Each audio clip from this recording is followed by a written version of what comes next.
world changes soon. Can get a doobie on a plane, but there's Uzis in our schools. Every dude who touched a boob or a booty getting me too. What you expect from the kids who went to Hooters after school? We're all triggered and defensive. We're all racist and we're sexist. We all grew up watching South Park. How are we offended? Now being fat is beautiful. Name a thing that you can't do. Jumping jacks, run a mile, live past 42. Welcome to the Red Pill Sports Entertainment Show. I am your host, Albert Apache, and as usual, brought to you by Open Source Self-Defense, Fitness, and Grappling. Okay, guys, NFC Wildcard Weekend, my picks. All right, so I'm going to go through the least interesting game for myself to the most interesting game, which, of course, the most interesting game is going to be my beloved Dallas Cowboys. So let's go ahead and get into it. Now, as I've said before, if you didn't watch the AFC picks, here's the NFC picks. But how I'm going to pick my teams is I look at the head coach that I think is the superior head coach, that gets 1 point or the check mark. The team that has the better quarterback, and how I determine the better quarterback is by touchdown to interception ratio as well as quarterback rating. Okay. Then I looked at the last 4 games of the season. Who's had the better record over the last 4 games of the season? And then finally, the points per game differential. How do you get a points per game differential, or how did I get to a points per game differential? I looked at offensive points, average offensive points scored versus or minus how many points were allowed by the defense. So that's how we got our points per game differential. So let's start off with the least interesting game, at least in my mind, which is the Bucs versus the Eagles. What can I say here? Bucs, Eagles, this should be a fairly easy win for the Bucs. On paper, they should be dominating this game. I think they have a better or more proven coach in Arian. The QB, come on, he's the GOAT. Brady is the GOAT. How else could you, decide it? I went ahead and I gave, even though they both went 3-1 for the last 4 games, just to give a check mark to the Eagles, I went ahead and gave them, the check mark by essentially the idea that they've been in playoff mode up until probably the last weekend. Those in going into the last 4 games of the season, they pretty much were in playoff mode. Once they knew they had it locked up going into that final game, I think they let their foot off the gas a little bit as a team to rest up some players. So that's why I gave it to the Eagles. And the point per game differential, it's a pretty big differential between the Bucs and the Eagles. And it's a 9.3, a plus 9.3 for the Bucs, and a plus 3.5 for the Eagles. So that means that based on my criteria for picking teams for the wild card weekend, the Bucs should get it done. Now, things that we can't really take into consideration, or the way that the Eagles could possibly win, is given the fact that the Tampa Bay Bucs have had some injuries on their offense, and of course AB getting cut or walking out or whatever you want to call it. Either way, AB is no longer available, so it does limit some of their offensive options. And because they did have a better points per game differential, that could be impacted, right? You could consider that. But on paper, this should be a going away win for the Bucs. Next, the Rams and Cards. I think this is going to be a fun and interesting game. Here, I really just went ahead and I gave the coaching heads up as far as who is going to win the coaching battle. I actually gave it to Kingsbury over McVay, and this is the reason why. Even though, the Rams have played really well, they've proven they can win in the playoffs, I still feel that McVay kind of gets over at times. He gets over because his offense looks somewhat flashy, but they don't score as many points as people think they do when you really look at it. Also, I don't think he's very clutch. And lastly, I don't think he adjusts well. I think he is very much one of those coaches that if everything that he draws up on paper goes his way, the Rams do well. If things do not go his way, I don't think he adjusts well at halftime or mid-game or however you want to put it. I actually feel like Kingsbury makes better adjustments. So I gave it to Kingsbury. Now, quarterback. I absolutely love Murray. I actually think that as a clutch quarterback, if we're running a 2-minute drill or, I need one big play to get back in the game, who am I going to give it to?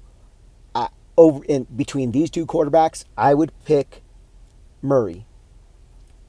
However, the better stats go to Stats Matford.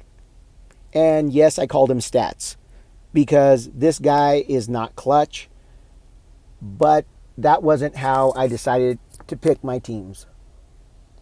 How I decided to pick my teams was based on what the numbers said. So that means you got to go with stats. Now, the other part of this is the last 4 games. Last 4 games, the Rams have gone 3-1, while the Cards have gone 1-3. That cannot feel good if you're the Cards. Now, I get it. They played, I think, 1 or 2 of those games without Murray, and that can be a big impact. I understand that. All that being said, it still does not bode well going into the playoffs. Now, point per game differential, it's very, very tight. I mean, ridiculously tight. 5.2, a plus 5.2 for the Rams, and a plus 4.9 for the Cards. But the numbers say the Rams should win this game. All right. Now that takes me to the game that is the most interesting for me, which is the Cowboys versus the Niners. Let's start with the least interesting of the criteria that I set, which is the point per game differential. This heavily, heavily favors the Cowboys. The Cowboys have a plus 10.1 differential, where the Niners only have a plus 3.6. Now, if we actually look at the history of these two teams through this season, that tells us a lot about the teams and a lot about what type of game each team wants to play and what we can expect. If it's a shootout, the Cowboys should win the game. If it's a close game, lower scoring, under 30 points per team, and it's a close game, that means the Niners should win the game. All that being said, the criteria was who had the better points per game differential, so that check mark goes to my Dallas Cowboys. Now, with the quarterback, I knew that Dak's points or TD ceiling for the year was higher than that of Jimmy G. But I was very surprised to find out he also had a higher quarterback rating than Garoppolo. To be fair to him, I feel Jimmy G's issues come from him always feeling the pressure to play, even with his injury. With that young quarterback sitting in the wings, ready to take his position. I think that Jimmy G is constantly feeling like he must perform even when he's injured. And sometimes he forces balls or he forces his body to try to be out there when he probably shouldn't. So, I am a fan of Jimmy G. I think that he's a great quarterback. I really felt like the Niners made a mistake in drafting a young quarterback to replace him so early on in his career, but that's just my opinion. As far as the last 4 games go, it's a tie at 3-1. Both teams finished the year at 3-1. Oh, I'm sorry, I didn't state clearly. So on the quarterbacks, I did go with Dak Prescott. So that's 2 check marks for the Cowboys and no check marks as of yet for the Niners. The last 4 going 3-1, both teams. Interesting to note, I dug a little deeper because, again, this is the most interesting game for me. Both their losses, they both lost to playoff teams. San Francisco, they lost on the road. Where will they be this weekend? On the road. Dallas, they lost at home. Where will Dallas be? At home. So it's kind of hard to justify anything other than a tie on this particular set of games, or on this last 4 for each one of those, which leaves the coaching. Now, the coaching, I really feel, is a toss-up.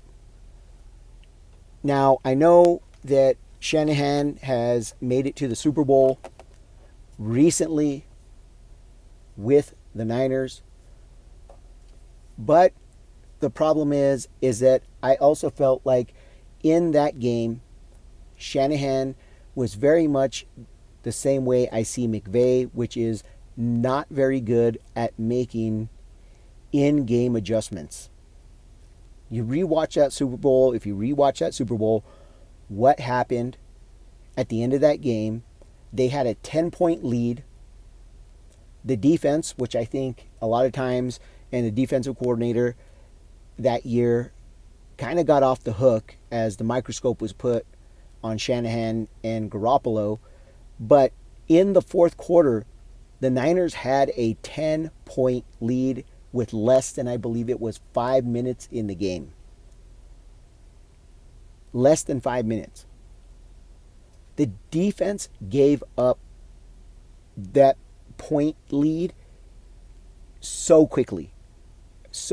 And I really feel the defense got off the hook on that. And if you watch some of my older content, I've said as much. All that being said, when the Niners came back out and they had to make a run to try to win it in the fourth quarter, get a score, it really perplexed me that they were still running a 3 wide receiver set.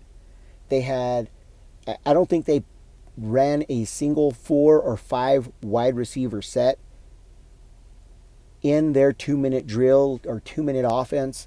Their end of the game, we have to win on this drive. And what that told me was that Shanahan did not prepare a game plan, nor his team, for the fact that, hey, we might be down by 7 or less, and we have to go drive the length of the field and score a touchdown in less than 2 minutes. It's almost like he did not even plan for it. So that being said, maybe he's learned his lesson, but I don't know. Mike McCarthy, I'm a Cowboy fan, but I'm going to be honest. Mike McCarthy has me extremely worried with some of his decisions.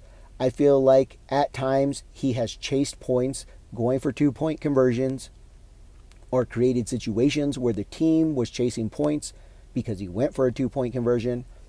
I feel like he's mismanaged the clock at the end of halves and the end of games, yet they've been winning in spite of those mistakes. So coaching is kind of a toss-up, so I had to think about it a little bit deeper. Here's the thing. I think that the offensive coordinator, essentially Shanahan, his offense and his offensive philosophy that he's used this season and the primary amount of time that he's been in San Francisco actually plays to Dallas's defensive coordinator, Quinn. What do I mean by that? The Dallas Cowboy defense very much plays a bend but don't break style of defense. They're not ultra aggressive. They tend to want to be reactive in the opponent's side of the field and through midfield, and they don't really start to get too aggressive or go into any kind of press coverage until the other team is at least 30 yards away from the Cowboy end zone. So, because of that, I kind of feel like defensively, it kind of plays into the Cowboys' strengths because that's the type of defense they want to run. Offensively, I look at the offense and I just think that Kellen Moore does a spectacular job making adjustments and scheming with his offense. He knows, it's almost like he self-analyzes and looks at, hey, what were my tendencies here? So when we come out into this formation, this is my tendency. How can I use that as a misdirection? So I really feel like the way that this offense is put together against the San Francisco defense, I really feel like the Cowboys should be able to score points. All those things being said, I still feel like it's a toss-up. I'm going to leave it a tie and say that the Cowboys eke it out because they have the two boxes, the quarterback and the points per game differential, and they eke out a win, surprising a lot of people that they actually win a close game. All right, guys, that's what I got. I hope you enjoyed it. Remember, please like, subscribe, comment down below whether you agree, you disagree, or you have a better way to choose your wild card teams. Remember, we're trying to get to that 1,000 subscribers, so it's super important to me if you did me that favor and do all of those things. That's all I got. Till next time, be practical, be purposeful, get fit with a purpose, guys.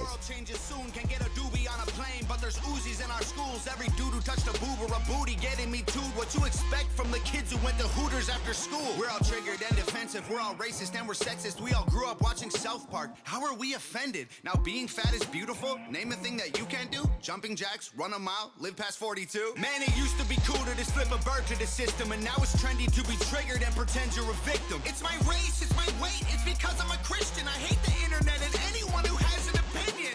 And everybody angry if you say white. Okay, fine. Pass me the brush and I'll paint my face to the shades right. Let's talk about abortion. Sorry, tell me how this works. Bacteria is life on Mars, but a heartbeat isn't life on Earth? Weird. Y'all so stupid. Why are y'all so stupid?